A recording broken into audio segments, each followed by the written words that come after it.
of Vidyarthi Parishad, and like everybody, many of us who have joined ABVP, he was our president, he was leading Akhil Bharatiya Vidyarthi Parishad, always discussing about national education policy, various aspects of education. We have Professor P.V. Krishnabhat here. I welcome Professor P.V. Krishnabhat to this program. And we have another very person who has been very close to Anant Kumar, very close to our family, and also everyone in ABVP, everyone in education field knows Professor M.K. Sridhar, and last couple of years he's been fully involved in NEP. I think he's the best person who can talk about this topic, who can lead this NFD program of AKP. I welcome Professor M.K. Sridhar for this 7th Nation First Dialogue of Anant Kumar Pratishthan. And also we have Madam Dr. Indumati Rao, a good friend of mine, and also another senior ABVP activist. And those days when very few Vidyarthini Karyakartas were there in Vidyarthi Parishad, she was leading the team. She's been actively involved in last many decades in social work, contributing in every walks of life, for women cause, for education, for the development of the special children, various subjects. She has worked at national level. I'm sure Vijeta will give introduction of the speakers. I welcome Dr. Indumati Rao to this Nation First Dialogue of AKP. And also we have another very close friend of this whole AKP team, that is Dr. Srinivas Palli. And I always say it is because of Srinivas Palli I joined ABVP. Then later I met Anant Kumar, and then we all know the journey. And Srinivas Palli, who is a engineer by education, worked for an engineering college for a long time, but I know for him, his most favorite subject is social science, contributing for education, working with students, youngsters, and he is here with us to discuss this topic. I welcome Dr. Srinivas Balli for this program. And we also have another very good friend of Shri Anant Kumar ji, another Vidyarthi Parishad, very senior senior activist. He and Anant Kumar ji, they started their work of ABP from Hubli, and an active team member of Anant Kumar Pratisthana. We have Dr. Vishnukant Chatpalli with us, sharing his experience, his thoughts about this topic. I welcome Dr. Vishnukant Chatpalli to this team. We have one more person. I don't know whether he was in ABVP. I am not very sure, but I know Dr. Manish, his work in base, and also now through Prayoga. It's an Prayoga is name of their organization, the institute, but they have been a successful implementer of science learning, science teaching, and he is part of Prayoga, and also he's done so many implementation works of NEP. Quite before NEP was discussing it, they have implemented. He runs a wonderful school in Bangalore, and we have Dr. Valish with us. I welcome Dr. Valish for this program. And also we have Dr. H.S. Nagaraja with us, another very senior educationist.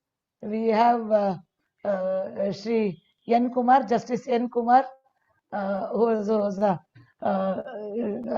judge of Karnataka High Court. He's and a supporter of Anant Kumar Pratisthana with us. And also we have Sri Pradeep Oak, Sri D.R. Subramanya, Raju Bannur, many of the active members who have month over year, they are month over every month. So they are coming out with wonderful programs. They've been contributing for Anant Kumar Pratishthan. I welcome all the team members of Anant Kumar Pratisthana, and also I welcome all the people who have joined this Zoom meeting, those who are watching through YouTube. I welcome all the other educationists, other registered members, and also the media who are part of this Zoom meeting of Nation First Dialogue. Thank you.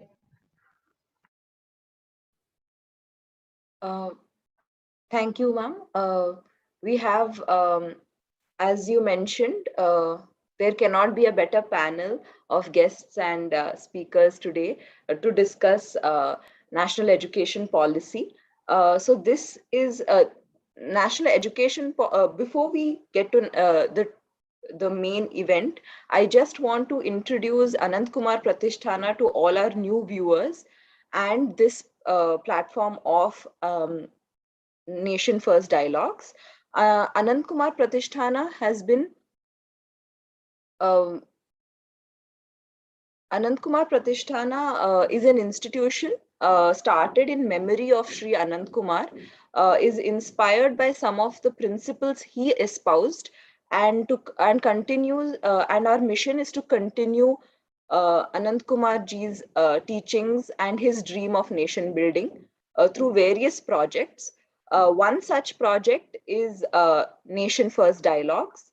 We also propose to make a difference to our nation and to the society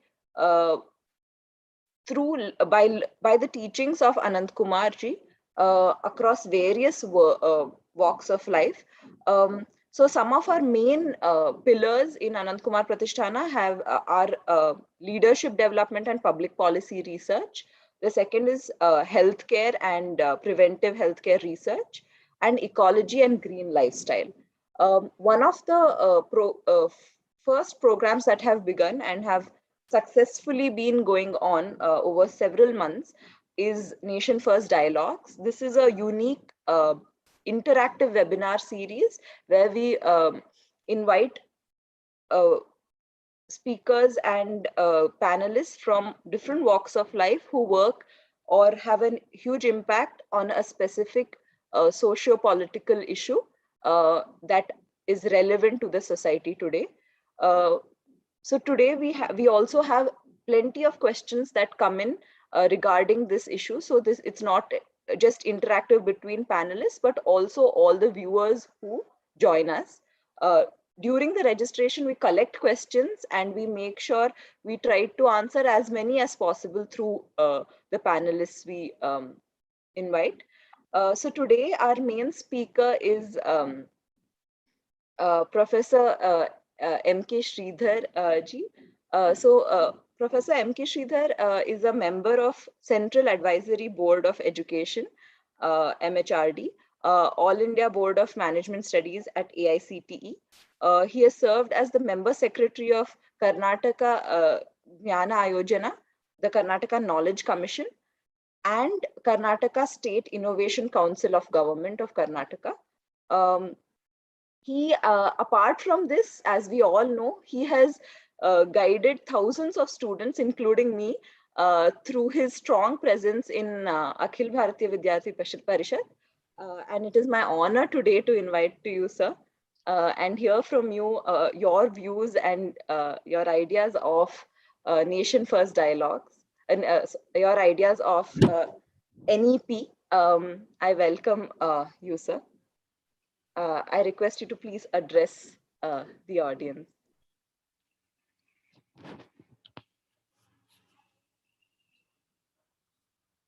Ananthkumar ಪ್ರತಿಷ್ಠಾನದ ವತಿಯಿಂದ ರಾಷ್ಟ್ರ ಪ್ರಥಮ ಈ ಸರಣಿಯಲ್ಲಿ ಇವತ್ತು ರಾಷ್ಟ್ರೀಯ ಶಿಕ್ಷಣ ನೀತಿಯ ಬಗ್ಗೆ ಚರ್ಚೆ ನಡೀತಾ ಇದೆ. ಇದರಲ್ಲಿ ಭಾಗವಹಿಸ್ತಾ ಇರುವಂತ ನಿಮ್ಗೆಲ್ಲರೂ ಕೂಡ ವಂದಿಸ್ತಾ, ಇದರ ಅಧ್ಯಕ್ಷರಾದ ಮಾನ್ಯ professor T V Krishna Bhat ಅವರೇ, ಮ್ಯಾನೇಜಿಂಗ್ ಟ್ರಸ್ಟಿ ಆದಂಥ ತೇಜಸ್ವಿನಿ ಅವರೇ, ಇವತ್ತು ಈ ಕಾರ್ಯಕ್ರಮದಲ್ಲಿ ನನ್ನ ಜೊತೆಗೆ ಸಂವಾದದಲ್ಲಿ ಭಾಗವಹಿಸ್ತಾ ಇರುವಂತ ಶ್ರೀಮತಿ ಇಂದುಮತಿ ರಾವ್ ಅವರೇ, ಪ್ರೊಫೆಸರ್ ವಿಷ್ಣುಕಾಂತ್ ಅವರೇ, ಶ್ರೀನಿವಾಸ್ ಬಳ್ಳಿ ಅವರೇ ಮತ್ತು ವಲ್ಲೀಶ್ ಅವರೇ ಮತ್ತು ಇತರ ಎಲ್ಲ ಹಲವಾರು ಆ 30 ಕೋಟಿ ಯಾರು ಜನ ಬಗ್ಗೆ ವಿಜೇತ ಹೇಳಿದ್ರು ಅದರಲ್ಲಿ ಒಬ್ಬರಾದಂತ ವಿಜೇತ ಅವರೇ ಮತ್ತು ಎಲ್ಲ ಬಂಧು ಭಗಿನಿಯರು,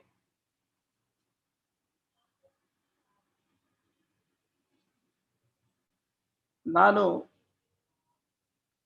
ಈ ಒಂದು ಸಂವಾದದಲ್ಲಿ ಅನಂತಕುಮಾರ್ ಪ್ರತಿಷ್ಠಾನ ನಡೆಸ್ತಾ ಇರುವಂತಹ ಒಂದು ಸಂವಾದದಲ್ಲಿ ಭಾಗವಹಿಸ್ತಾ ಇರುವಾಗ ನನ್ನ ನೆನಪುಗಳು, ನನ್ನ ಭಾವನಾತ್ಮಕ ಒಂದು ಕೊಂಡಿ ಅನಂತಕುಮಾರ್ ಅವ್ರ ಕಡೆಗೆ ಹೋಗ್ತಾ ಇದೆ. ಅವರ ಒಂದು ಸ್ನೇಹದಲ್ಲಿ, ಅವರ ಒಂದು ಸಹವಾಸದಲ್ಲಿ ಕಳೆದಂತ ಘಟನೆಗಳು, ಸಮಯ, ಚಟುವಟಿಕೆಗಳು, ವಾರ್ತಾಲಾಪಗಳು, ನಗುಗಳು ಇವೆಲ್ಲವೂ ಕೂಡ ನನಗೆ ಒಮ್ಮೆ ಮೆಲುಕು ಹಾಕ್ತಾ ಅಂತ ಒಂದು ಮಾನಸಿಕವಾಗಿ ಓಡ್ತಾ ಇದೆ ನನ್ನ ಮನಸ್ಸಿನಲ್ಲಿ. Sir, sorry to interject. Could you also speak in English as we have audience? I'll do it. Yes. Thank you. ನಾನು ಈ ಆರಂಭದ ಒಂದಷ್ಟು ಈ ಭಾಗ ಕನ್ನಡದಲ್ಲಿ ಹೇಳಿದ್ರೇನೆ ಆ ಭಾವಕ್ಕೆ ಬರುತ್ತೆ ಅಂತ ಹೇಳಿ ನಾನು ಕನ್ನಡದಲ್ಲಿ ಹೇಳ್ತಾ ಇದ್ದೀನಿ. ನಂತರ ಡೆಫಿನೆಟ್ಲಿ ನಾನು ಇಂಗ್ಲಿಷಲ್ಲಿ. ಅನಂತಕುಮಾರ್ ಅವ್ರ ಜೊತೆ ಸಹವಾಸ ಮತ್ತು ಕೆಲಸ ಮಾಡುವಂತ ಒಂದು ಅವಕಾಶ ನನಗೂ ಹಲವಾರು ವರ್ಷಗಳ ಕಾಲ ಸಿಕ್ಕಿತ್ತು. ನನಗೆ ಇವತ್ತು ಚೆನ್ನಾಗಿ ನೆನಪಾಗ್ತಾ ಇದೆ.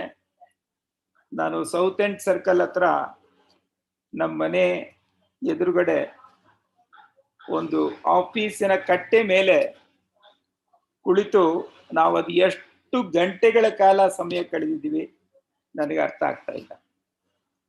ಮತ್ತು ಅವರ ಜೊತೆ ಭಾಗವಹಿಸ್ತಾ ನಗ್ತಾ ಅವರು ಎಲ್ಲರನ್ನೂ ಕೂಡ ನಗಿಸುವಂತ ಮತ್ತು ಸಂಭಾಷಣೆಯಲ್ಲಿ ತೊಡಗಿಸುವಂತ ಒಂದು ಗುಣ, ನಾಯಕತ್ವ ಗುಣ, ಇದೆಲ್ಲವೂ ಕೂಡ ನೆನಪಾಗ್ತಾ ಇದೆ. ಅವರ ಒಂದು ನೆನಪನ್ನ ಮಾಡ್ಕೊಳ್ತಾ ಇವತ್ತು ಅವರ ನೆನಪಿನಲ್ಲಿ ಅವರ ಒಂದು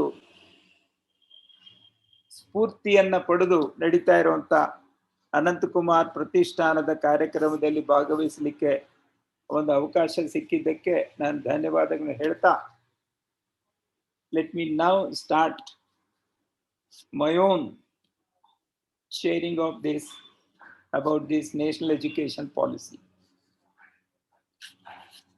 Friends, I think all of us are in some way or other connected with education and concerned with education. Connected in the sense that maybe 30 plus what Vijeta is calling it as the student community, they are directly inside education. But all of us in a way concerned with education. Whether somebody is a senior citizen, whether somebody is a working professional, homemaker, anybody, all our children, all our surroundings, our country, our nation, gets that kind of fillip from education. So therefore, we should always take that this policy, national education policy, is not just about or concerning the people in the field of education. the people who are connected with education. It is concerned with every one of us. As I said, either each one of us are either connected or concerned with education. And if you take 3.5 decades from 1986 to what I can say 2019, 92 to 2019, whatever way you take, 34 years, there was no national level policy. Means even if there was a policy in 86, but that held good for few years, and afterward there was no policy. All the actions that used to be taken either in school education or higher education or anything connected with education, they were all half thought, half hearted, ad hoc, not very integrated, because there was nothing like a policy. It is always the policy which gives a direction to your thinking.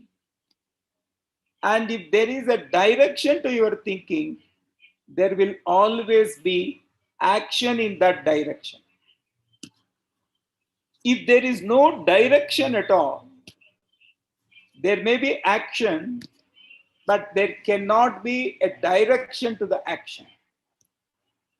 And if there is no direction to the action, naturally, it cannot produce the kind of results that we expect from all this. So therefore, friends, this is the background of a public policy. And second thing, what I would like to share with all of you is this national education policy, which was announced by Government of India on 29th July 2020, little more than 1 year back,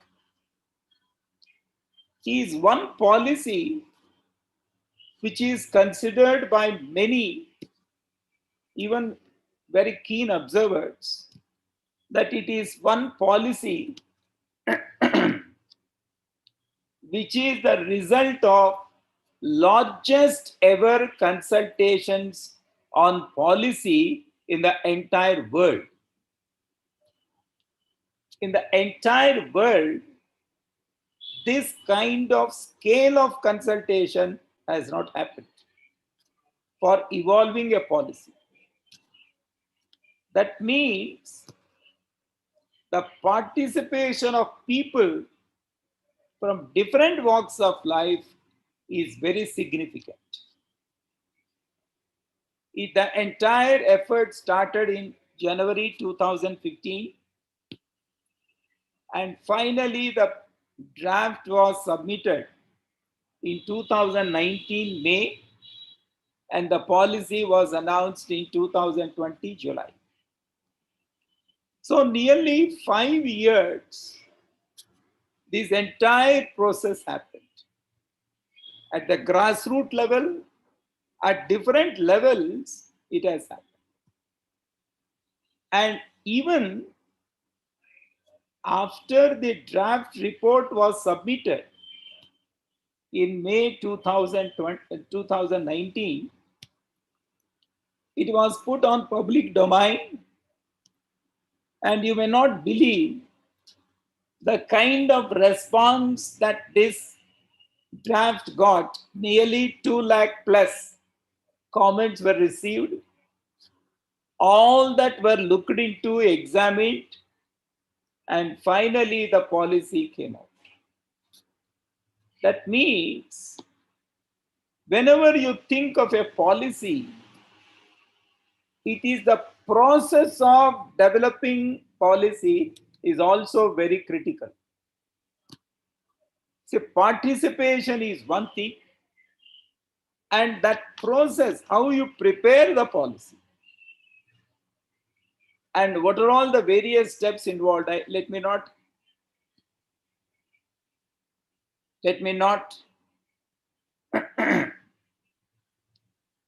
let me not get into more details, but the process was extremely significant. And the third one, very important thing, what I would like to share with you is, once any policy is announced, see, it's very important. It is the dissemination of policy, how it goes down, how it is shared, how it is discussed. And one of the significant parts is, the kind of effort that was done to disseminate it, to reach to the people. And in this regard, let me again tell you, the will and the commitment of the people at the helm of affairs is also very, very important. So the political will shown from no person less than the Prime Minister of the country, the government at the center, and also the people, the government in our own state of Karnataka, for its implementation and the swift actions that they have taken, is also very, very significant. So therefore, the first, I would like to just give you how it went on. Let me now come to the soul of the policy. See, the soul of the policy, the spirit of the policy. See, one thing is, the policy is integrated. It covers all governments of education. If you ask me, is there anything left out by this particular policy, and even before that, the draft, hardly I have come across anything that people has pointed out, sir, this is not covered. Generally, I have not observed. People have not told me. If it is not covered in the final policy, at least it would have been covered in the draft report, because you cannot have a policy as voluminous as a draft. And what is that very significant soul of this policy?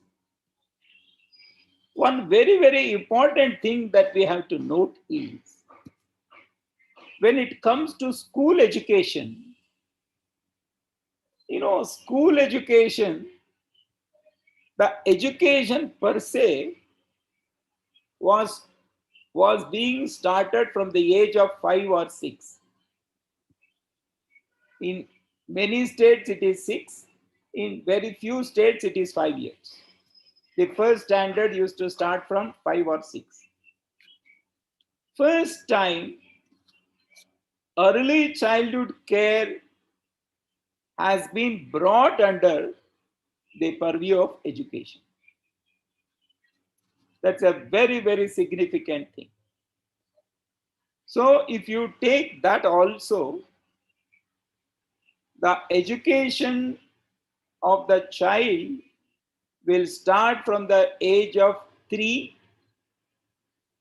and when it comes to the question of school education, it goes up to the age of 18. So 15 years of schooling, which has been divided into 4 phases, 5 plus 3 plus 3 plus 4. Now, please observe one very important feature of this. I am not using any adjective. I am using only the facts. See, the 5 plus 3 plus 3 plus 4, whatever that we have said, these are all the first 5 years, next 3 years, next 3 years, and the last 4 years of school education. Why it is being said like that? See, since 2000, 2000 onwards, there was a significant effort on the part of the government as well as society to enroll all children of a relevant age group in schools.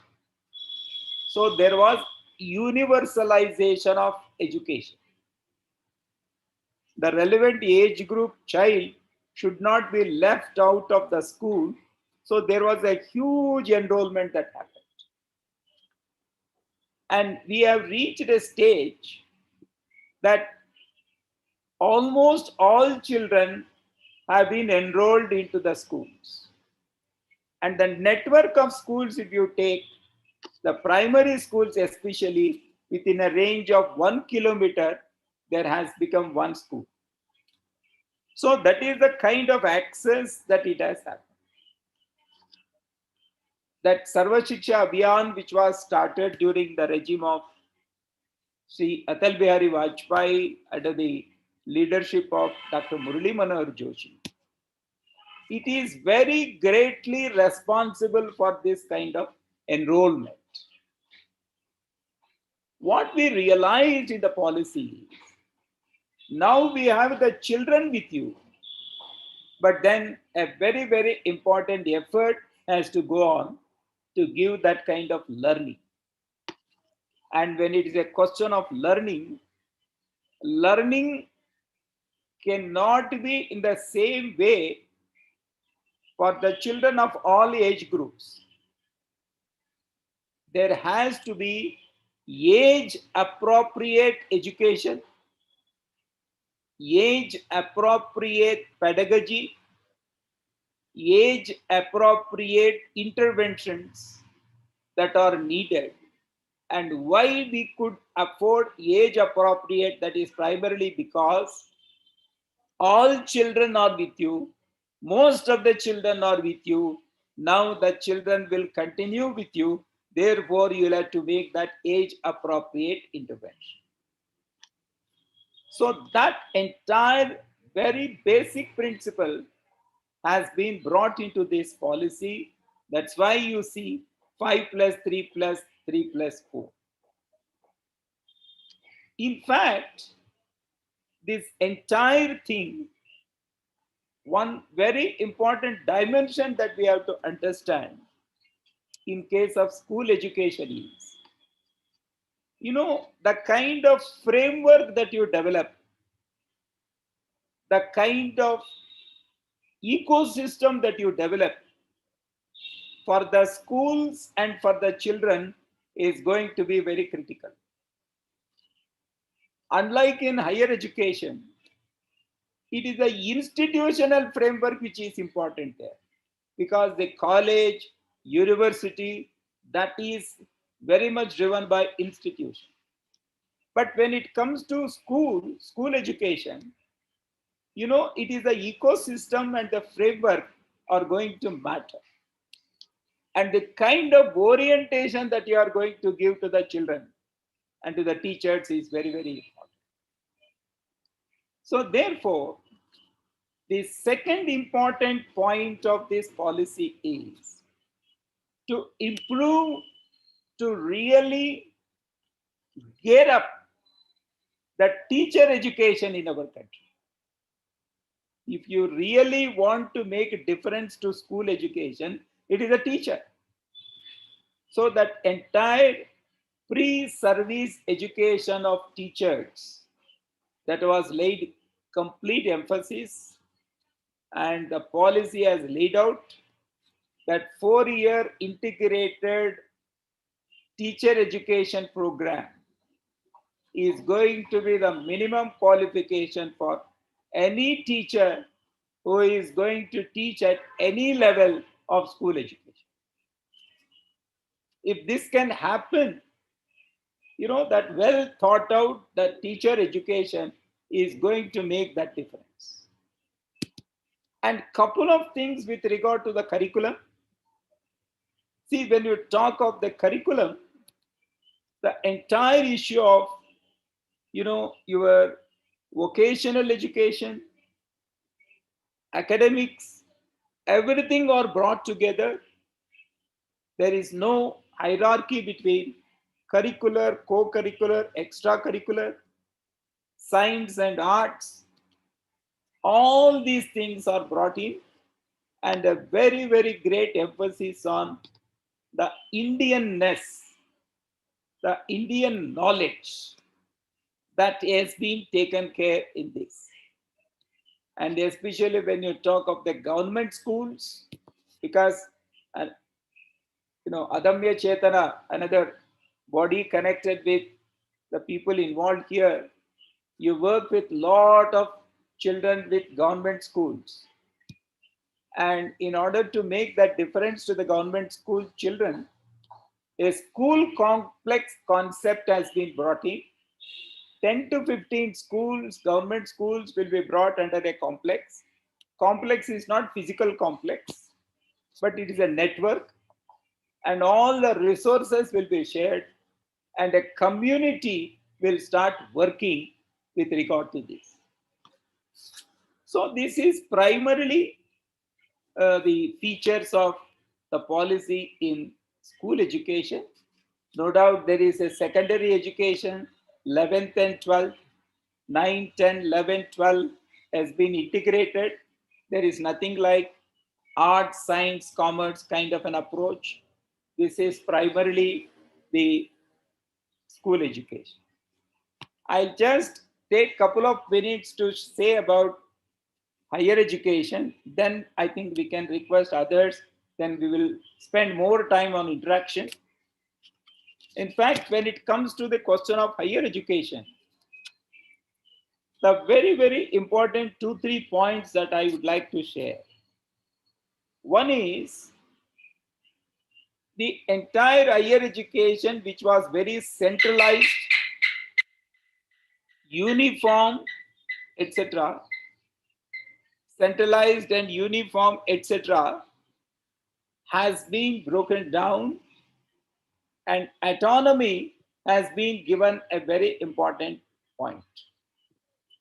So therefore, the institution, whether it is a college or university, will have autonomy to develop their own programs, to offer, to have their own combinations, and they can bring a lot of innovations, the flexibility, the multiple entry and exit, and yearly certification. All these things are being taken care in case of higher education. That means, the focus is now in this policy is not on a macro unit. The focus is not on macro unit like a university controlling 300 colleges, 400 colleges, lakhs of colleges. The focus is not that kind of thing. The focus is on the micro unit. That micro unit, when I say, it is the college. Every college will be autonomous, and maybe after a while, everybody can get into awarding degrees, and even the universities will not have the affiliation system. So this is the kind of a thing that is being talked about. The second thing about higher education is it is a multidisciplinary education which is being emphasized. See, unfortunately, the overemphasis given, I'm not saying emphasis, the overemphasis given to discipline. In fact, the discipline is primarily to codify a knowledge with some boundaries. But instead of boundaries, this has become walls. It has built walls. So you cannot go out of this into another. So that kind of a huge, what I can say, isolated and divided kind of an approach to disciplinary thing, that is being addressed. And the world of work, the world of human brain, it is now very much multidisciplinary. ఎవరితో మాట్లాడమని నేను మీటింగ్లో ఉన్నాను. You ask somebody to talk to them. అమ్మకి ఎవరితో చెప్పు.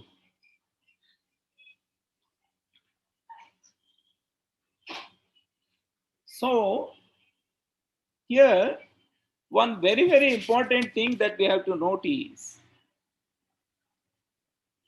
no one discipline sees eye to eye with other.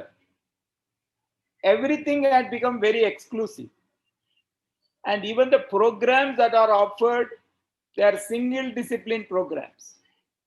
It seems 70% of the colleges in our country, they offer single program, one program. That means this is the extent of that kind of exclusivity. Whereas the world of work, when I say world of work, it is not necessarily job. I'm talking the world of work, any world of work. And also the human brain. See, your human brain cannot think of only one particular dimension. It is always multiple intelligence. You know, I may have interest in this, I may have interest in this, I will be good in something, I will be good in something else. You cannot specify it. You cannot dictate it. That if you are a science, then only study science. If you are commerce, only study commerce. This is antithesis to human brain, and is also against the world of work. Because wherever you work, whether you work in an NGO, whether you work in a corporate, or whether you work in as a social service, you please tell me, you know, there cannot be only one discipline. I require different kinds of things. And in this world now, when you have to have innovation, innovation cannot happen through one discipline. So all these reasons, the higher education has been made multidisciplinary. And the last but one point, what I would like to say is, the entire higher education has been made so flexible, so adjustable, you know, that there is a high amount of student centricness. Entire thing is centered on students. It is centered on students. Therefore, it's very, very important that, you know, for example, multiple entry people talking, academic bank of credit, and then certification every year. All this is primarily to make the student to understand. I can take any combination of subject. I can study mathematics, at the same time have a course on music. I can have a course on music, but also study a course on economics. I can study some physics, maybe quantum physics and things like that. I may also do something else. People have never imagined that today's young people, their imaginations are completely beyond anybody's imagination. Let me repeat this sentence.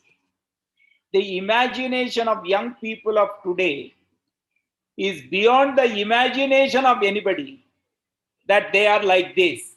You cannot predict the kind of thinking that they have. That is primarily because they are not in your coded, you know, in your typical way of thinking. They think differently, they act differently, they pursue differently, and your education system has to really help it.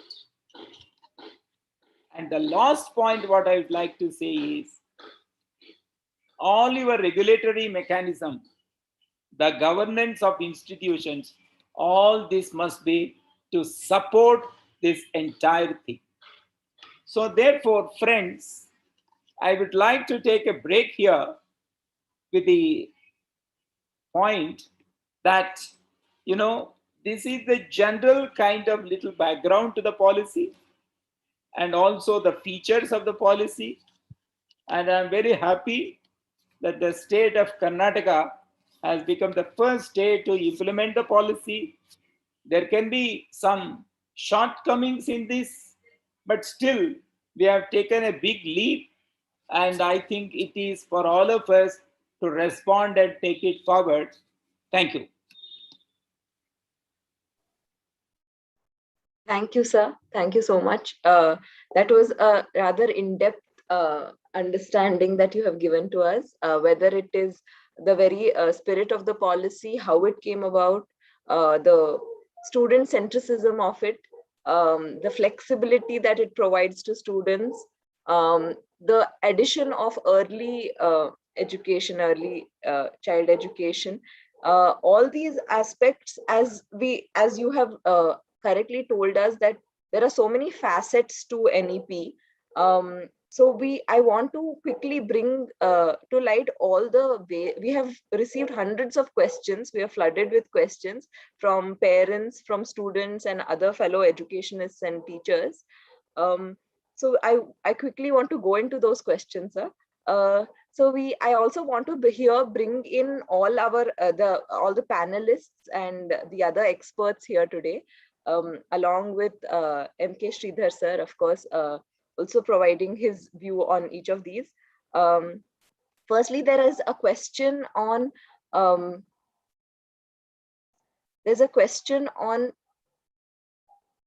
just a second. There's a question on how does NEP improve access and quality to education for children who are differently abled or with special needs. So here I would request Dr. Indumati Raoji, who is the chairperson of Global Partnership for Disability Development initiated by the World Bank. And she's also the chairperson of Bal Bhavan of New Delhi, to please shed your understanding of this, ma'am. Namaskar. At the outset, I wish to thank Anant Kumar Pratishthan, and most of us are here or directly connected with Sri Anant Kumar. I am very happy that we are doing something which would really make him happy wherever he is. And I'm very happy Srimati Tejaswini Anant Kumar, a grassroots level champion, who is really heading this Pratishthan, is doing something, a great work, which which really proves the ability and capacity of women. That if they decide, they can do everything. So really feeding lakhs of children who are in schools, and she's a real Annapurna for most of us in India. I'm very happy to see the stalwarts here, Dr. M.K. Sridhar, Dr. Srinivas Palli, Dr. Vishnukant Chettapalli, and my guru, Professor P.V. Krishnabhat, who are all here. I would just go quickly with why NEP is so important for children with disabilities, and why we are looking NEP as a major transition or a manvantara in the education of children with disabilities. So at the outset, I would say there are many key takeaways from NEP, but I would like to mention a few to bring the focus to the discussions. As Dr. Sridhar said, early childhood care education, inclusion of early childhood care development into education policy has happened for the first time since independence. And we never really looked at, our country was at different stages of development, the child survival, child nutrition, illnesses during the first 2 years. They were all major issues for the country. So child education, child development remained as one of the final goals for us to achieve. So India at transition, now we have reached, it is now India is 75 years old. So we need to really work with a lot of maturity. And with all the maturity, NEP has included early childhood care and development, and especially talking about 0 to 3 and 3 to 6 years, because they're all very important for people working in the area of say education of children. The critical period from 0 to 3, 3 to 6, and 6 to 8 years, they are a foundational period if we can really support children with disabilities, identify them and give them the appropriate support. We can prevent the secondary disabling conditions almost 100%. So it makes a lot of sense, educational sense, social sense, child rights sense, and economic sense for a country to include and invest on early childhood care, development and education. So it is very unique because children with disabilities without early childhood support, it is like having a building without a foundation. So it is very critical and intrinsically important to build the foundation of education based on the early childhood care support starting from zero. So we say even 3 is too late. So we have to start from zero and build the program. The other key takeaway of NEP for children with disabilities is it has included special education for the first time, the education of children with disabilities in the chapter 6 in a educational policy as an integral part of the policy. That itself is a big takeaway because the education of children with disabilities was always divided between two ministries, Ministry of Social Justice and Ministry of Human Resource at the central level, and Department of Education and Department of Disability Welfare at the state level. So education was not seen as an integral part of the education system. And by adding education of children with disabilities in Chapter 6 of NEP, NEP has taken a major step, I would say a quantum leap in scaling up educational rights of children with disabilities in India. The third aspect is we have seen, though we have signed many declarations like Salamanca Declaration, UNCRPD, SDG goals, all that talks about equitable, inclusive education. But the first time we see in NEP accepting inclusive education as a strategy, as a philosophy to reach out to all children, especially those who are disadvantaged, those who have stayed away from mainstream school education for different reasons, to bring them into mainstream education fold, and by providing support that is required to them, which is child-centered and child-friendly. The last one, I would say, the provisions, which really looks at the inclusive provision is efficient resourcing and effective governance through school complexes and clusters. That would go a long way in scaling up educational rights of children with disabilities. So these are some of the issues, but there are something which is very, very, say, inclusive, which is there in all provisions stated in all chapters, and it looks at the entire, even the gender equity of looking at girls built into the NEP. So I would really look at NEP as a new ray of hope to scale up educational rights, because we have around 2.3 crores of people with disabilities.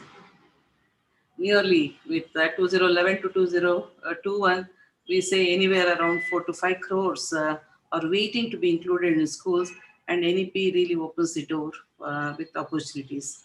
So I would like to stop here and get more questions and try to answer. Thank you. Thank you, ma'am. Thank you for telling us how NEP has actually become a more inclusive policy for all the children and students of the country.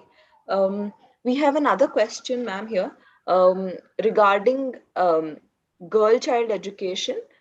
So, would NEP does NEP encourage women to take up higher education, which is often relatively fewer women do that as compared to men, along with also at a younger age girl child education? How does NEP help in making that better or reaching out to more women? Yeah, I just briefly mentioned about that. NEP is very strongly focused on girl child and women's education. Of course, there was a stalwart from the SNDT University who was a member of the group in developing NEP. So it gives a lot of focus on girl child education across the entire NEP. And the fund that is being discussed for gender equity and for education is something very unique in terms of scaling up the access to education.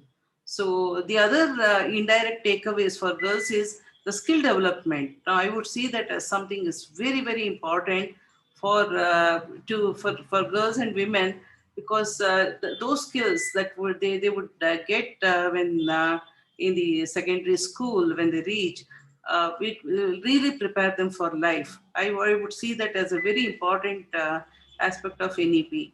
And looking at NEP, though there is some criticism that it is not seen exclusively on, say, women with disabilities, I would say that wherever it talks about students, it includes students with disabilities. And wherever we talk about girls and women, it would include girls with disabilities. And wherever they talk about students, it would include girls. So a student has no gender; it's a neutral gender. So it is included. So NEP is a pathfinding effort as a policy. So much depends on how we really view and take it forward in including girls, especially in the higher education, and especially girls and women from the disadvantaged sections. I would say that it could be girls with disability and girls from scheduled caste, scheduled tribe, girls living in conflict areas, girls living in difficult circumstances, girls with the parents who are single parents, girls who are homeless. No, there's a whole range of issues and challenges regarding girls. So all that has to be taken account, and it should be state specific in taking NEP, which should work and show a new light based on the local needs and local issues at the state level. So I'm sure that would be followed, because now the states have started implementation. And here I would like to stress is it's so important to see that as an indicator to measure the success of NEP, the education of girls should be seen as one of the important indicators. So that is something which we have to really look and work forward. Thank you. Uh, Thank you, ma'am. I think that is a great suggestion, looking at um, girl child education as an indicator, as they have been marginalized for several years. Um, Thank you, ma'am, for your response. I would like to invite MK Sridhar sir again to comment on these questions and queries that have come about regarding marginal sections getting access to quality education and how NEP addresses that. Let me also add a point to with regard to that woman related issue that Dr. Indumati was also addressing. Let me add a point and then come to this. See, the kind of flexibility that is given, in higher education, the kind of combination that you can pick and choose and all that actually changes to women. See, you cannot put everybody into the same basket. See, women have certain inherent strengths which they can always pick up and pursue. That is one thing that I feel. Coming back to your question with regard to that equity and inclusiveness, the kind of sections, I don't know how many of you observed. There is a terminology used in the entire policy called ESDG, SEDG, sorry, SEDG, socio-economic disadvantaged groups. This is the entire SEDG which is going to address this entire issue. We have not used the term backward. We have used the term disadvantaged. So therefore, it actually makes lot of difference when you don't want to brand anybody as backward. they have disadvantage. This is one very important thing. The second thing is there is a whole lot of section which addresses all these categories. There's whole lot of categories. This SEDG. In fact, this entire issue has been addressed in two important ways. One is the social sections is addressed in SEDG, but whereas certain geographical areas which are not as developed as others, they are being addressed by special education zones. These are the two approaches that NEP addresses, and keeping in view the entire reservation system intact, what is very, very important is access is one issue. But once the students belonging to these sections, they have access, they enter into education, institution. What kind of education that you are going to get is also very, very important. Let me give a small example. Especially tribal children, they have that kind of practices which they are used to and they are strong at. Now, in one size fits all approach, you cannot have anything exclusively for students belonging to scheduled tribes. You cannot have any such combination. But in this system, flexible system, these sections, even others, you can pick up those combinations which will be advantageous to you. So you will be in a position to pursue things far much better. And not only that, so many other things are being taken care. That means, as Dr. Indumati also said, that inclusiveness, not just at the macro level, but inclusiveness at the institution level is going to be very critical. And the real spirit of inclusiveness will come from quality education, and that quality education is being facilitated by these points. That's what I. Thank you. I think from like you aptly explained, sir, from the access and inclusiveness, this aspect of inclusiveness in NEP, moving to a section of education, that is science education, I would like to invite Vellish Herur, sir, who has been the director of base educational institution that has prepped thousands of students who have managed to enter the topmost technical institutions in the country, whether it's engineering or medicine. I would like to invite Velish Herur sir, who is now in the heading Prayoga, which is uh, a new sort of educational institution that is really expanding the boundaries with regard to science education and is doing something that they call experiential learning. I would like to invite you, sir, to maybe explain to us or take us through how what have been your experiences with while organizing Prayoga with regard to looking at maybe the basic principles of NEP and to also shed some light on this aspect of experiential learning with us. Thank you very much. First of all, I would like to thank Anant Kumar Pratisthana for having me on this panel today. It's an honor to be part of this and quite overwhelmed to be amongst the giants in this segment, sector of education, etc. NEP has been the most one of the most talked about things in the education circles in the last couple of years. ever since the draft came out. Everybody seems to have an opinion on education and NEP. The fact that most of us, everybody is familiar with education.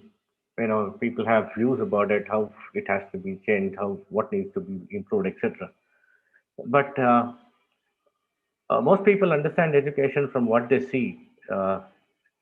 Is there in schools and colleges, or how transaction of learning happens in institutions, etc.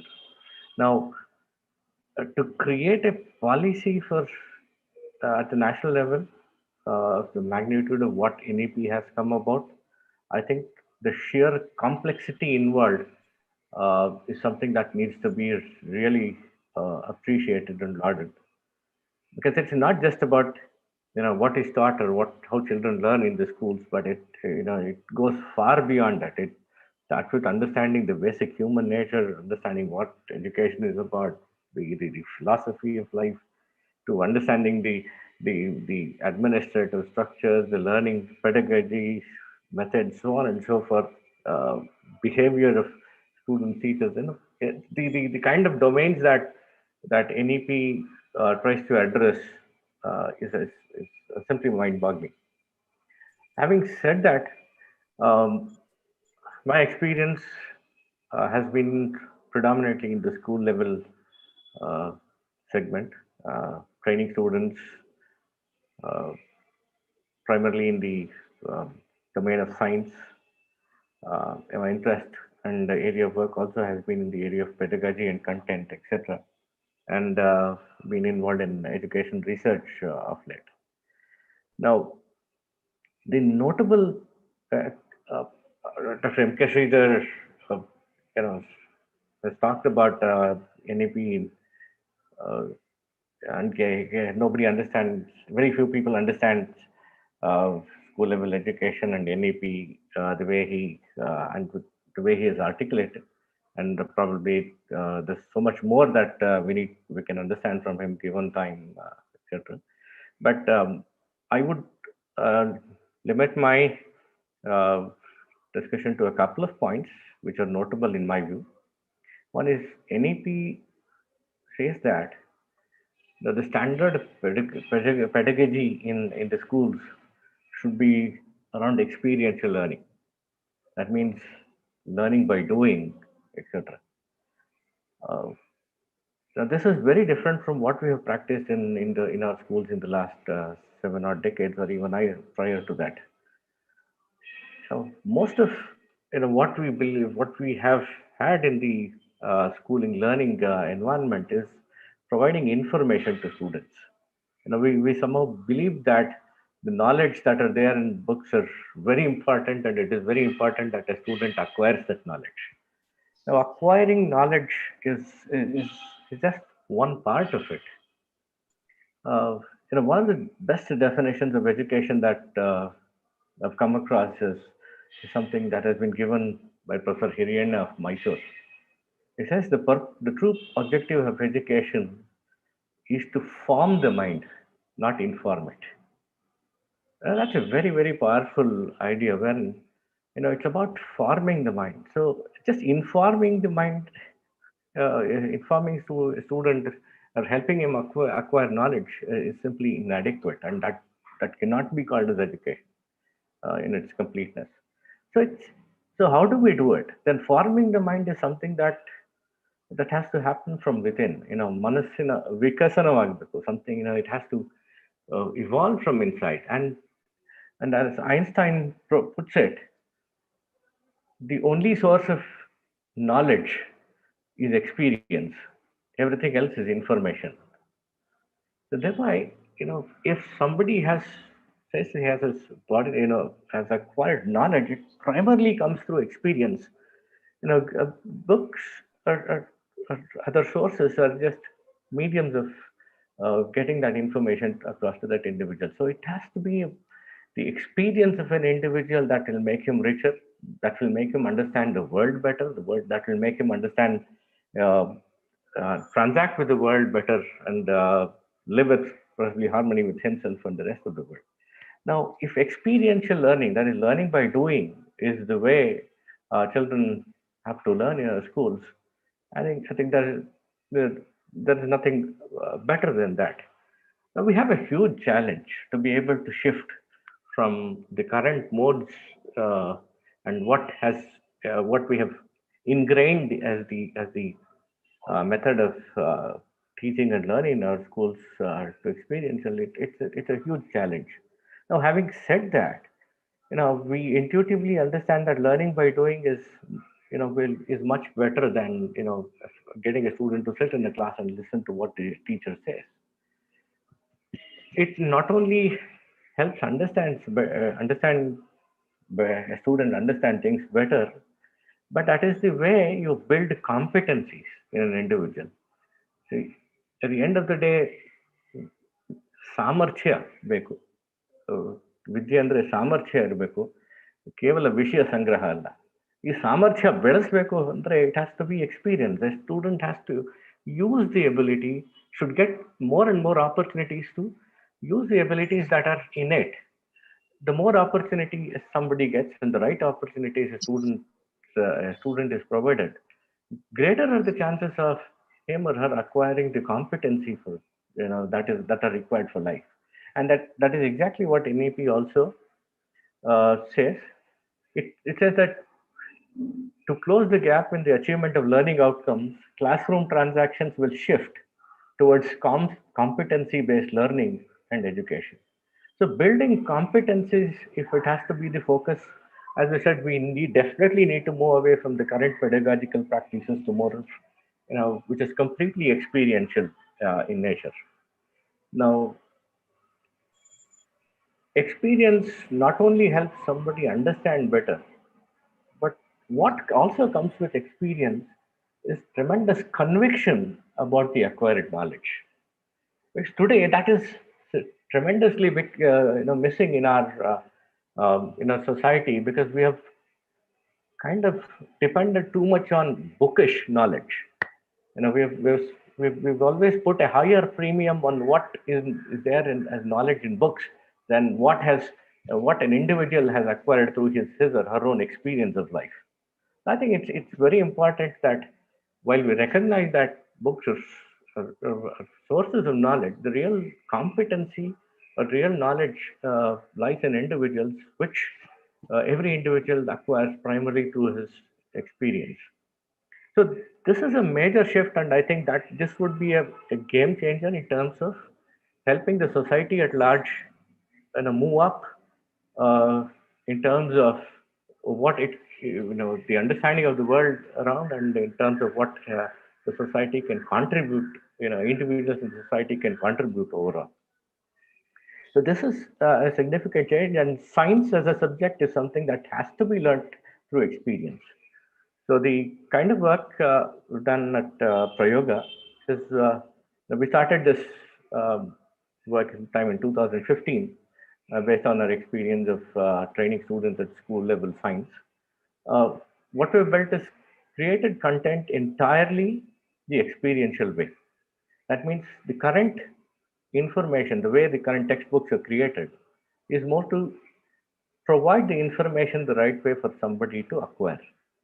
But experiential learning content is one where a student learns primarily through a set of activities and experiments that he does, wherein it is inquiry driven. That means he learns primarily through questions that will arise in him as he does some activities or experiments. So observation, being able to hypothesize, being able to verify those hypotheses, and being able to make those conclusions, which is the standard learning, scientific learning process, is as an experience every individual child should get. Otherwise, learning science is the way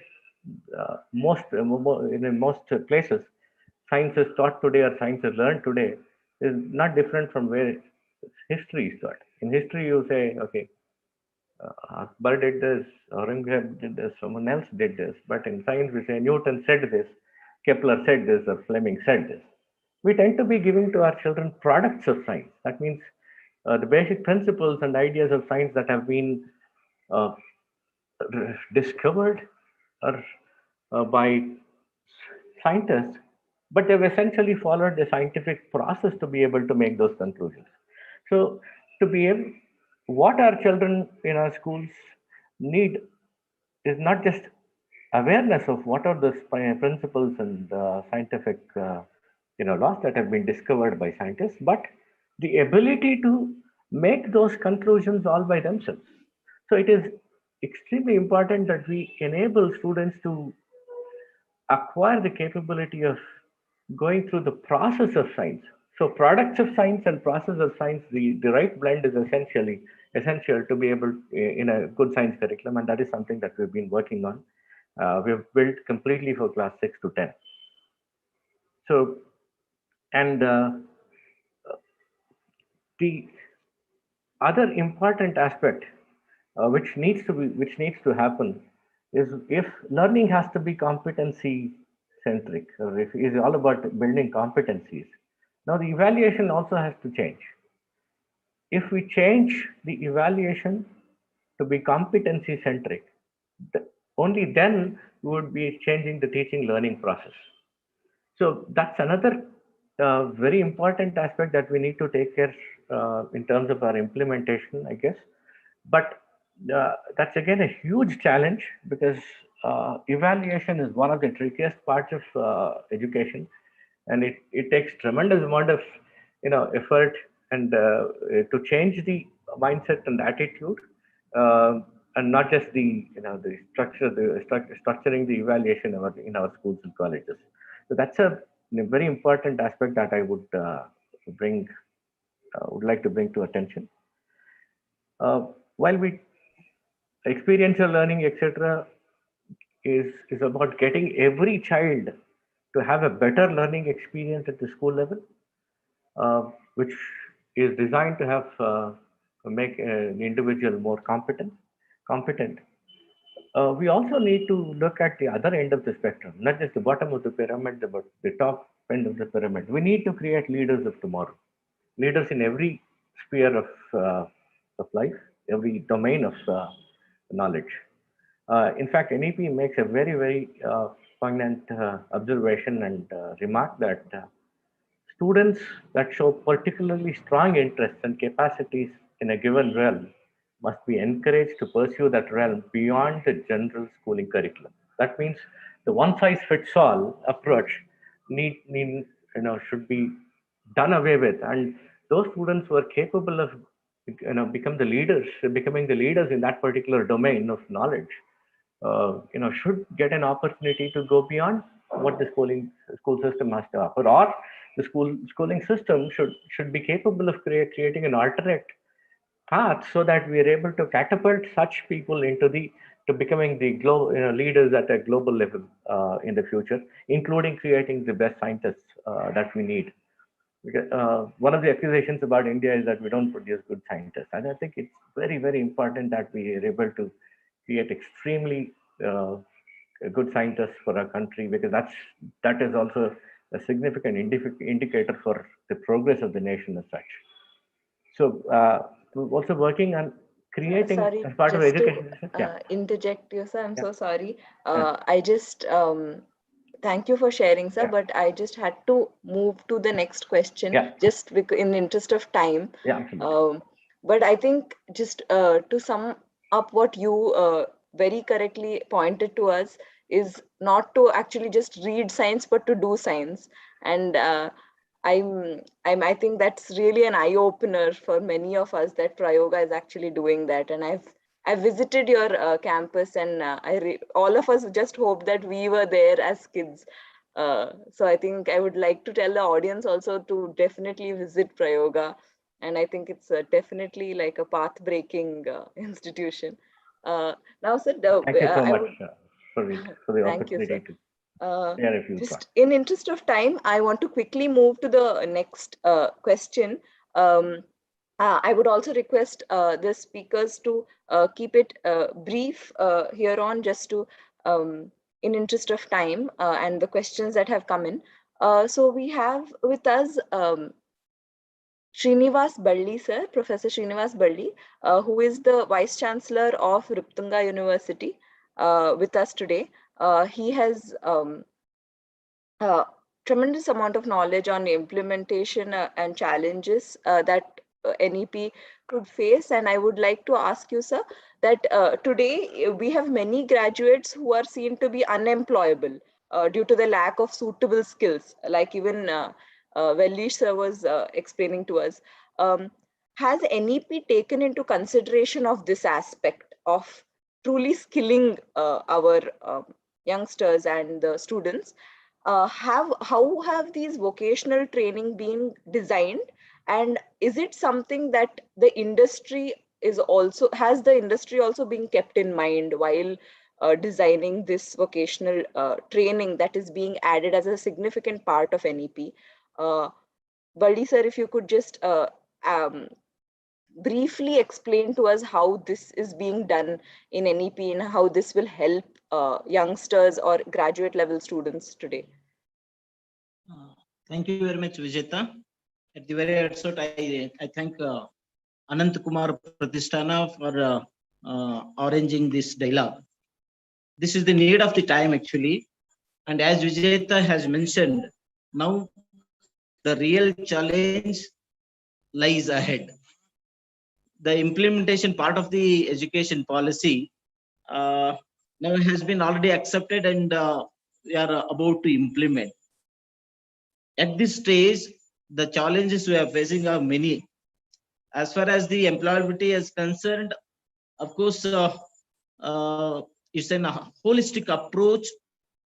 Holistic disciplinary education is the purpose of the NEP, to produce the employable graduate with integrated personality.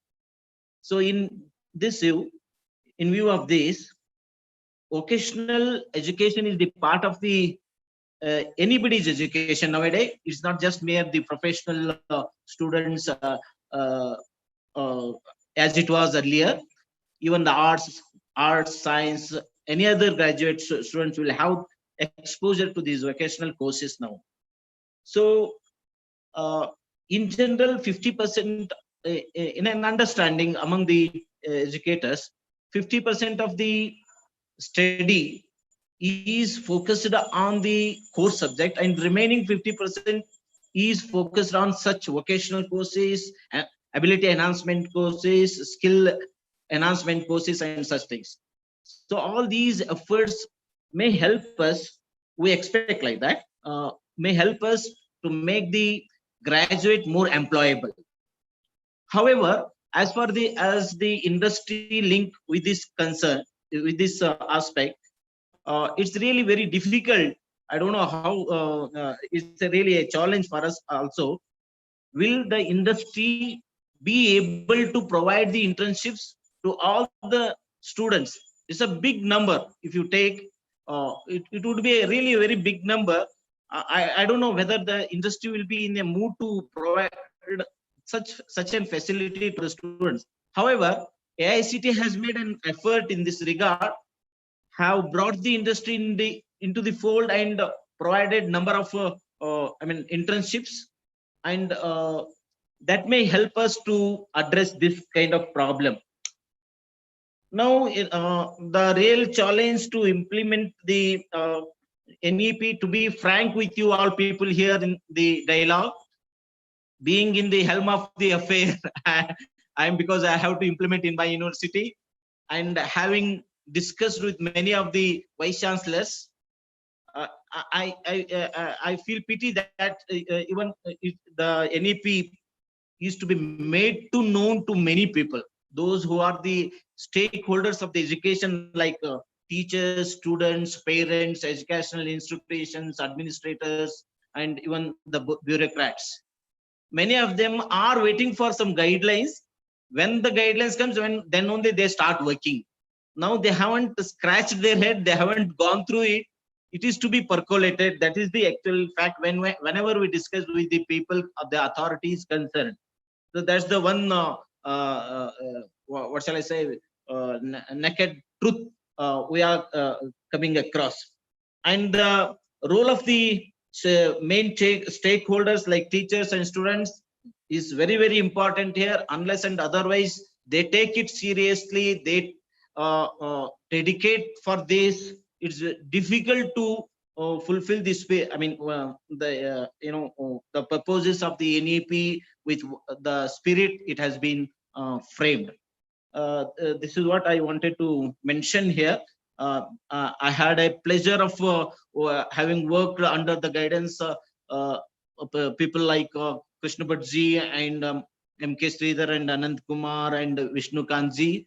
That may, I hope that may help me to tackle these problem to little extent. Thank you, Anand.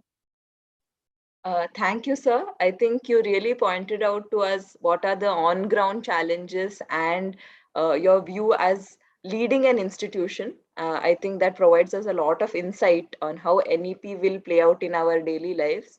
I would also, again, yet another Vice Chancellor of State Rural Development and Panchayat Raj University, Dr. Vishnukant Chetpalli, sir, I would like to invite you to shed light and your ideas on how this affects rural students. And because we often see that farmer's son today may not want to become a farmer, he goes to college, he goes to school, and later he may end up unemployed and dependent on his parents, often if he is unable to get a job in urban areas, because that is the aspiration.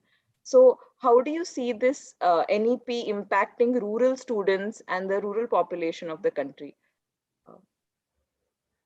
Straight away, directly going to the question that you have already posed in, I would like to just mention respected Krishna Bhattji, Tejaswini, Indumati Rao, Balli, Dr. M.K. Sridhar, and Walish. This entire education policy which has been formulated was well presented by Dr. M.K. Sridhar about its genesis.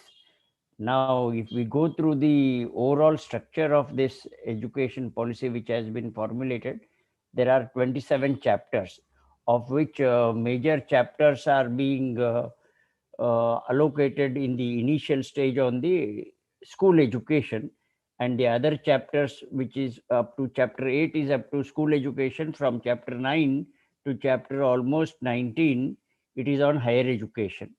And the other 25 chapters, they are on the other key area of focus. And the last 3 chapters includes on strengthening, financing, and implementation. So what I would like to first say, this policy is not an archive policy. This is not an Almara policy. This policy is of an implementation policy, and it has started from day one, the implementation process. As again Dr. M.K. Sridhar said, that we are at the dissemination level. As a university, I am at the dissemination level of implementing this policy. So also all the universities in the country, and we are happy that the state of Karnataka has taken keen interest in the implementation process. Now there are challenges. We have to grow the hair and then trim it. So as we walk, we will fall, and then we have to just get up and move ahead. So there are challenges because this policy is dynamic. And as you have already pointed to a specific question of rural community. Now, if we take the entire country, that more than 50,000 colleges are there. And out of these 50,000 colleges and 1,000 and odd universities, most of the universities are affiliated kind of universities. There are 30,000 affiliated colleges.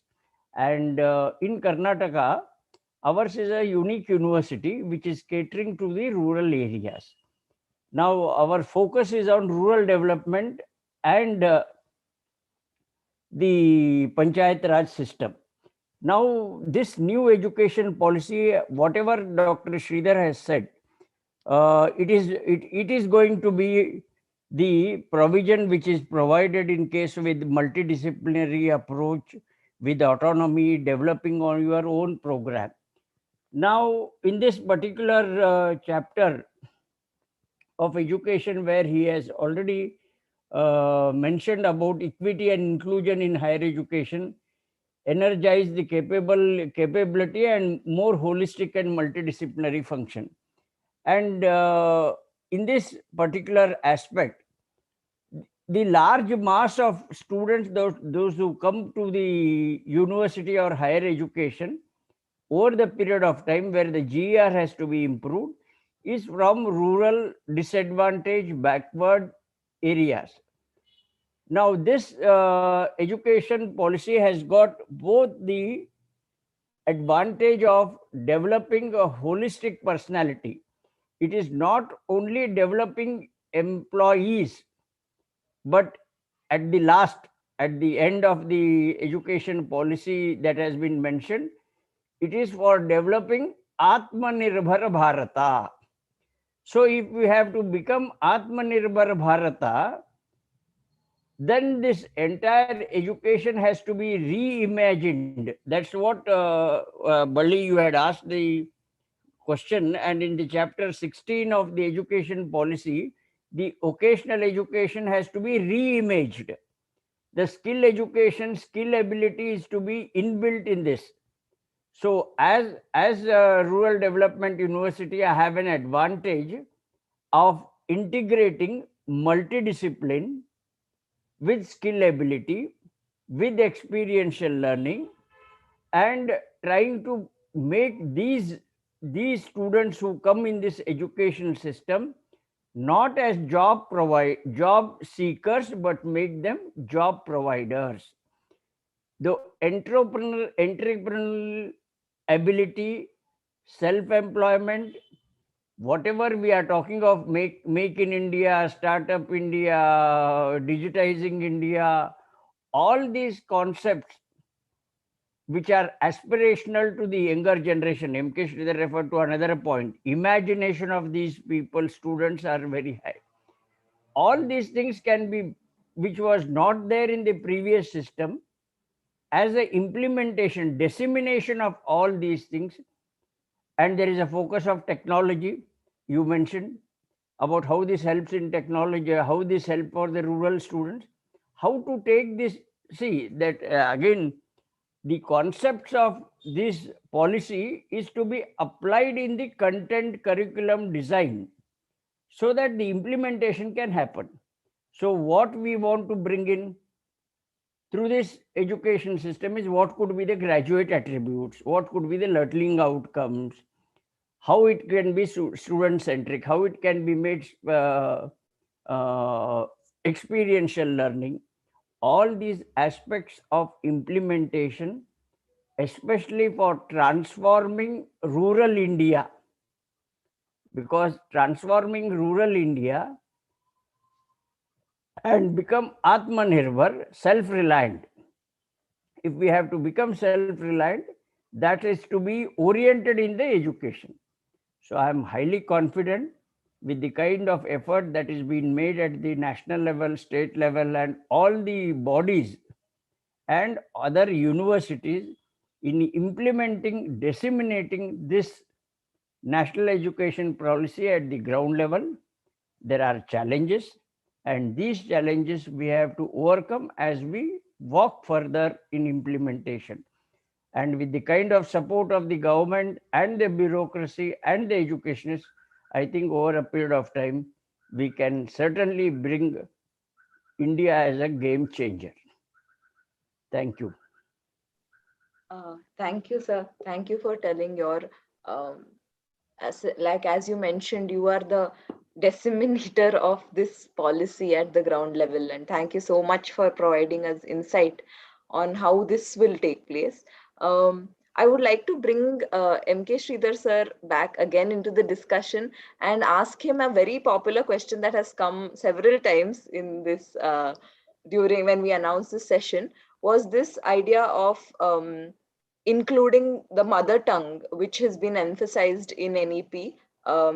And there are mixed feelings towards this, of why has this been included at a higher education level? Will it affect children when they move states, or why is it taught for so long, or as even as being such an important addition to the education to keep the culture and to understand the history of the land we live in. So I would like for you to comment on this and throw some light on this aspect, sir.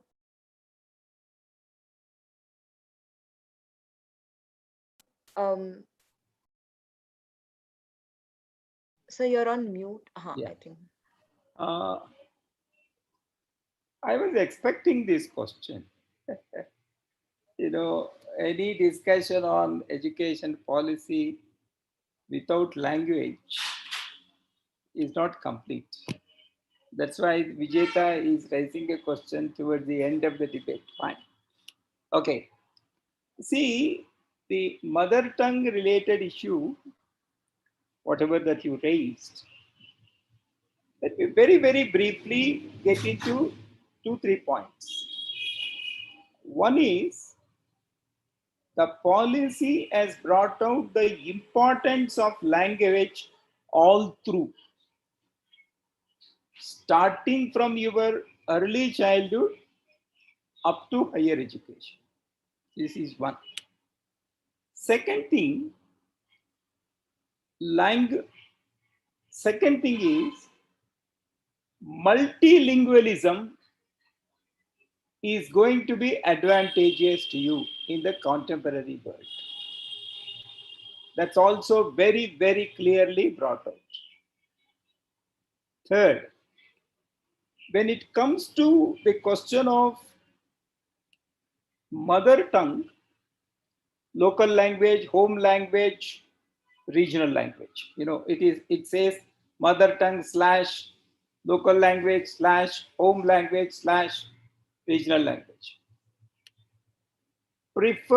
Preferably the medium of instruction must be up to grade 5, preferably up to grade 8. This is what it says, and this is what the 3-language formula also says. And I need not to emphasize upon mother tongue being the medium of instruction. Especially one question that you asked when it comes to higher education also, why you are doing this? See, we are not saying higher education has to be pursued in this way only. Higher education must also be made available in as many Indian languages as possible. This is the spirit. Even technical courses and all other things, they have to be made available in the Indian languages. The reason is you want the development of language, and not only the development of language, you want the participation of people. If there is only insistence only on one particular language, then those who are not up to the mark, they can never come up to that. It is primarily to ensure participation, to ensure that kind of inclusiveness in this. See, inclusiveness or participation need not necessarily have to come from reservation. It will happen in different ways. This is one such. So there is a recommendation to this effect. Wherever you want, wherever you can do it. Then languages grow. Along with languages, the people grow. And ultimately, with the multilingual spirit, the diversity of our country, that will blossom, which will result in unity. That's what I think. Like, as you mentioned, this is just another aspect that makes NEP more inclusive. And I think that is something that we must remember as when we think of each of these aspects, especially with regard to language.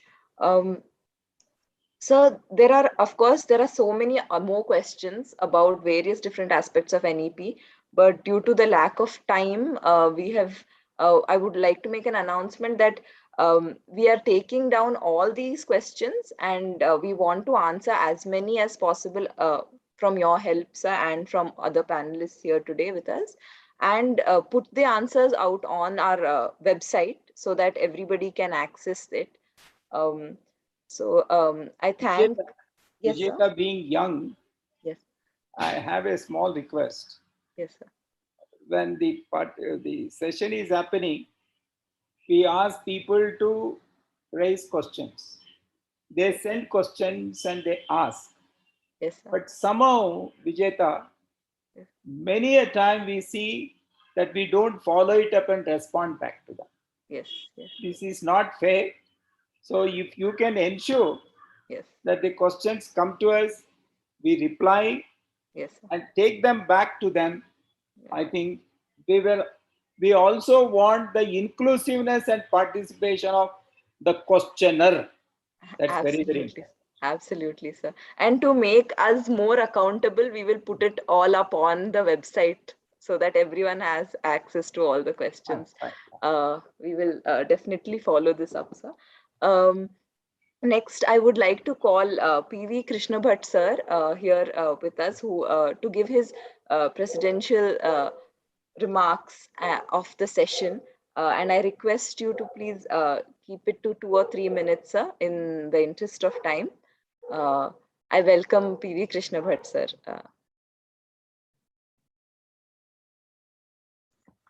Sir, please unmute yourself, sir. Please. Yes. Yes. We had a very good discussion regarding the last suggestion that came up and about which Inquisitor just now responded, because he said that a number of questions have come up and the people also want to express their views and have a detailed discussion on these matters. Can we have one more session in the coming days so that these questions could be taken up and directly they can be answered? If possible, you just consider that idea. And if you could have one more session in the next week or during the next 2 weeks, it may be helpful. Now, of course, this is a very important discussion which has been organized by Anant Kumar Pratishthan. A few words were spoken in the beginning by way of introduction and regarding my relationship with Anant Kumar also. And many people said that I have been his guru or his mentor and whatever it is. But on the other hand, I would say that there is a saying in Sanskrit, Shishya Dichet Parajayam. So he is the real teacher who wants to be defeated by his own student. And I belong to that category. He overcame me and he rose much above my stature, my level, by his own inherent capability and his efforts. And I fondly remember him. And I think it is he used to discuss all these matters. He was not just a politician, he was something more than that. He used to engage himself in very serious discussions regarding all these matters. The new education policy document has been published by the government and it is under discussion, and some states have already started implementing it. I don't know how this Karnataka government is trying to implement the recommendations without making sufficient preparation for that. When I say preparation, the most crucial element in the whole system, if it is to be introduced, is the training of the teachers. The teachers will have to be properly equipped. They will have to be given a clear understanding of the vision of the new education policy, and proper training will have to be taken place. But nowadays we find that more than 50% of the teachers' posts are vacant. When we do not have the posts filled at all, if we do not have the teachers, who is going to implement these policies and how this can be implemented? It is a very serious question. And on report, the government officials may prepare a report and say that Karnataka government has implemented the new education policy and that is not going to bring about anything. When the existing system which traces its roots to Lord Macaulay. It was introduced, and he had a very clear idea what should be the objective of this education system. He wanted to create a batch of black-skinned Indians, dark-skinned Indians, who will be Europeans in their thinking, in their ideals, in their values, and all that. And we should say that he succeeded to a great extent in doing this. And nowadays also, we have these black-skinned Europeans dominating the scene, even in our government and in our various systems also, who are so much enamored by the Western ideas, Western civilization, and Western thought, and they want to bring about the same kind of changes within our system also. Macaulay's ghost still haunts our education system even to this day. Whether we will be able to bring about a drastic change in the system in the days to come, it is the million-dollar question, and people like Dr. M.K. Sridhar will have to find the answer to this. Because merely the policy document, but it is the effort to implement the same thing. Implementation of the policies that will be very crucial, and enough preparation will have to be made for that purpose. What is the the method, or what is the preparation that has been made by the government for implementing this new policy? That is also not very clear till this day. And nowadays, the number of students attending the colleges, that is the system of higher education, is said to be around 22% or so. I do not remember the exact number, 22 or 24%, that is what has been said. They want to rise it to 50% in the days to come. I do not know with the present infrastructure that we have, and whether with the resources that we are making available for the system of education, whether it is feasible at all, whether it is possible to extend the system so that we will be able to enroll 50% of the relevant age group people into the system and provide them a quality higher education. And moreover, there is one more thing that needs to be considered. That is, in a recent report, it was mentioned that most of the students who come out of our colleges and universities, they remain unemployed and unemployable. The second part that is more important. If we are producing graduates on a large scale, who will not be able to stand on their own legs, will not be able to do anything, and they will remain unemployable even afterwards, creating various kinds of social and economic problems before the society. What is the good of having that education system or expanding that education? Therefore, I think the question needs to be very seriously considered, whether the present system is yielding the results, whether it is leading us to the development of a sustainable and self-sufficient, self-reliable society and economic system. And unless these thoughts are given due importance and attention, mere change in the system or mere expansion of the system is not going to bring about any real change. And I think the policy makers will give due attention to this point. That is what I believe. I read somewhere about the example of Germany. When there was a unification of Germany, you know that Germany was divided into two parts, East Germany and West Germany. In East Germany, we had the communist system of government. And afterwards, I think during the 1990s, there was the unification. The Berlin Wall was demolished and two Germanies came together. Then the Western Germany, west part of Germany, had a democratic system of government. Eastern Germany had a communistic system of government. After the unification, the government of Germany, it issued an order saying that the teachers in the schools and colleges, the government sent them on leave and asked them to undergo a reorientation program so that they must be educated in the democratic values and the democratic system. But nothing such was done in our country. And proper orientation of the teachers is a very important thing that the government needs to take into account. And unless it is done, most of our objectives stated in the policy statement, they are only going to be palliatives and mere empty slogans. And I don't know they will bring any positive results. Another important problem that we are facing, particularly at the level of higher education, is the policy is speaking about autonomy.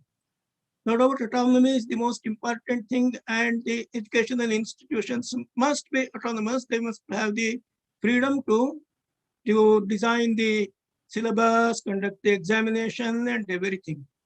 But in the name of autonomy, nowadays we are finding a lot of trend towards commercialization also. There is a competition among the private universities to attract more students, and the most popular way for attracting more students is to give them all kinds of allurements, saying that you can pass the examination even without attending the classes, and you can get distinction also. They will come out with a marks card and but with no education. So in this way, this commercialization is a big problem. Privatization and commercialization, they are going hand in hand. What is the method or the measure that the government is going to take to curb this commercialization of the institutions? That is not clear in the policies. Of course, private institutions do have a role. They must be given their importance, their due share, and they must be able to discharge their duties and functions. But unless some method is evolved whereby this problem of commercialization, this melody of commercialization is checked, then I think the new education policy will be only on papers, and it is not going to bring about any serious change. The idea of making the higher education system multidisciplinary is a very good idea. But particularly from the point of view of social sciences, I should say that the social sciences that are being transacted in our colleges and universities, they are still under the shadow of the imperial system. Even in economics or in sociology or in political science, the standard textbooks, reference books that we are following even to this day, they are all Western-oriented books. Their concept of the society, their concept of the social system, their social problems, they are entirely different. And our history, our philosophy, our social system, social values, they are entirely different. And we are just trying to imitate those things and just apply those solutions to our problems, and which is not serving any purpose. And in the present system, this social sciences have been made an integral part of the whole curriculum, and there is no separate branch of social sciences. I say that social sciences must be given their due status of importance. I know that my time is up, and I will finish it in 1 more minute. I was just hoping we could also take these points to the next session, sir, that because this in itself is a large discussion, as you are rightly pointing out. So I was just hoping if we could do that. Shall I stop here? Or shall yes, I, one more sentence? Yes, sir, sure. The one important thing that it is missing in the present system or the policy is that education involves three things. One is information or knowledge. Secondly, technology. Third is a system of values. How these values can be incorporated. Whenever we think in terms of development or modernity and all that, we look to the Western societies, they have become the models. And we want to just follow their setup or follow their model, and we want to imitate them in every respect. But our country has got a very old tradition, and this tradition, it has got certain eternal values. These eternal values of our culture, they are not brought to the knowledge notice of our younger generation at all. Unless this becomes, say, only some paying some verbal sympathy to these things, it is not going to help anyway. So unless and until these eternal values of our culture made a component, integral component of our education system is not going to deliver goods. And some effort needs to be done in this. I think the new education policy has not given due attention to this particular aspect, and our policymakers need to take note of this. And of course, I had a few more points, but the time is up. I will end here. And thank you all the participants for giving a very enlightening discussion, participating in a very enlightening discussion, and contributing very original ideas for this discussion. Thank you, all and all. Thank you, sir. Sorry for interjecting you. I think you come with great experience, especially with regard to this area of education. And we would definitely want to hear from you much more on each of your pointers that you summarized today to us. So thank you so much for sharing your thoughts, sir. We have with us our volunteer, Shrikant, who wants to present MK Sridhar sir with a memento. I request you to please do that, and we would love to see that.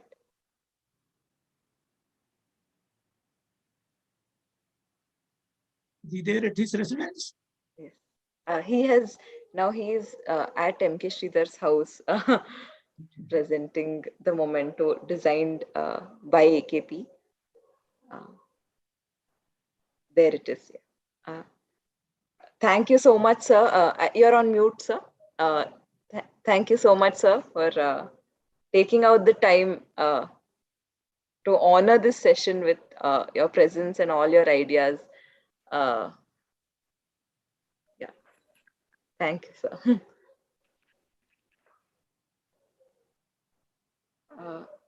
Lastly, I would also want to invite a key volunteer here, Sujit Kumar sir. He's an entrepreneur. He's a member of the Pan IIT Alumni Association and the founder of Mind Matrix. I would like to invite you, sir, to give the vote of thanks. Thanks, Vijeta. Thank you so much. Respected President Sir, Krishna Bhatt Sir, respected Tejashwini Madam Ji, our most valuable guests, ladies and gentlemen, indeed it is my privilege to deliver a vote of thanks on this occasion. I, Anant Kumar Pratisthan's working committee, on the behalf of our working committee, would like to thank all our speakers to sharing their valuable, not just points, but sharing their valuable inputs, sharing their valuable experience, sharing their valuable know-how, sharing what all the loopholes are there, what all the bottlenecks are there, sharing all their experience, which otherwise we cannot get on Google. So I thank you so much to all of our speakers. MK Sridhar sir, indeed it's a pleasure listening to you. You're not only you have highlighted different points in our NEP, but also why those points are brought, how are those points are brought. This would enlighten us very, very deeply, deep, sir. Sir, your inspirational speech here, I'm sure, not only, I mean, as you said, this NEP is bringing imagination beyond imagination. I'm sure all of we are listening to you it will force us to imagine beyond our imagination the benefits of this NEP, about this NEP. Thank you so much, sir, for delivering such a wonderful speech. Thank you so much. I thanks Dr. Indumati madam for throwing lights of this NEP, especially from the perspective of girls and disabled children, which are one of the, I think, challenging job and delivering the education to the differently abled children. And thank you, ma'am. Thank you so much for throwing the lights on that. I thanks Dr. Wali Senur sir for highlighting his experience on science and technology and math, which is supposed to be the most difficult subject probably, and making this easy to explain and all these things, sir. I really thank you, and you're highlighting the experience here, learning part. Indeed, it is great for us, all of us to hearing your experience. I thanks Professor Srinivas Balli sir for highlighting the challenges, implementation challenges, implementation easiness, also not just challenges, but how easy it is easy to implement. Wow. So thank you so much for sharing the challenges, sharing the opportunities available in NEP. Thank you so much, sir, for challenges. I sincerely thanks Professor Chatpalli sir for sharing his experience on NEP from rural perspective, which is India's heart. In fact, still we say 60%, more than 60% of the people are in the rural in this country. And implementing NEP or benefit for NEP from the rural perspective is indeed, it is a great, sir. Thank you so much. I really thank you, sir, all of our speakers for explaining this, highlighting the NEPs. I thanks all our participants who have taken their time from on the Zoom or on the YouTube channel. All of you, I really thank you so much. Those of you and asked questions, and my sincere thanks goes to you for asking such a valuable questions. As Vijayata ji said, some of we could answer, some of the we will be answering. So please keep visiting our website on regular basis, not only for your answer of questions, also as our President sir was mentioning, you should have another session soon. So we'll be announcing that also soon on our site. So I request all participants to visit our sites on regular basis for further updates. My sincere thanks to our Anantakumar Pratishthan, our President Krishna Bhatt sir, Tejasni Madam ji, for their continuous support and guidance. Without, and all other trust members for their continuous support and guidance. Without their such a wonderful support, I don't think this type of event, this type of session we can bring. I also like to thanks our all working committee members. In fact, the session what we have today is a work of probably last few weeks job, where we put our thoughts together. What should be the topic? What should be the structure? How is that? All these things. I sincerely thanks all our working committee members: Pradeep, Raju Bandur, Divesh, Mahesh, Purna, Aishwarya, Vijeta, all others. I would like to thanks. Some of the names which I may not have mentioned, I would like to thank them also. Our thanks to Purna for managing the technology during the sessions. I could see focuses and all are coming to the relevant. So thanks to Purna for all your support this thing. And special thanks to Vijeta for hosting this show, such a wonderful way, managing the show, hosting the show. And yeah, I really thanks Vijeta for this. Thank you all. Thank you. Thank you, sir. Our website is www.akp.org.in. You can also use this URL. And I would request all the viewers to stay tuned with Anant Kumar Pratisthana, as we will be announcing many more interesting sessions as announced. Thank you all for coming. I had a wonderful evening with all of you. Thank you, speakers, and thank you to everybody who has attended the program.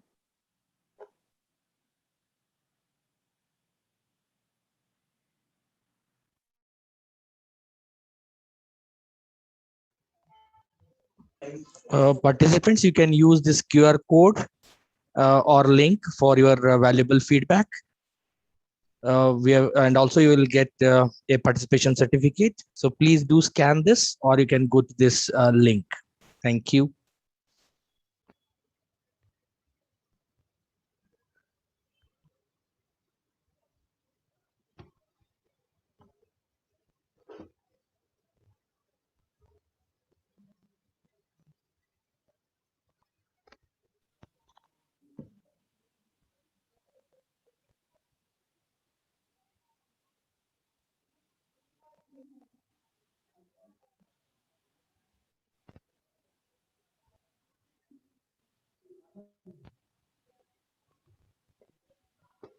Thank you ಎಲ್ಲರಿಗೂ ಧನ್ಯವಾದಗಳು. Thank you everyone. ಮತ್ತೆ ಭೇಟಿಯಾಗೋಣ. ನಮಸ್ಕಾರ.